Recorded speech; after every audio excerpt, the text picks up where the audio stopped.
کاکا جان این بزرگترین آرزوی زندگی چی است؟ آرزوی زندگی یعنی امشب من یک دو رکعت نماز استخاره خواندم، گفتم خدا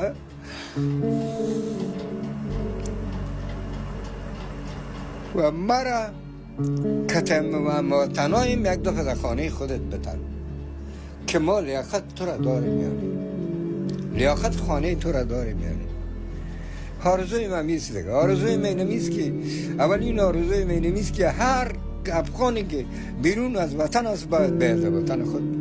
آرزوی من میست هیچ عجم نمیره. امو بیاید امی وطن هم دست شب بسازه. اینی می آرزوی من.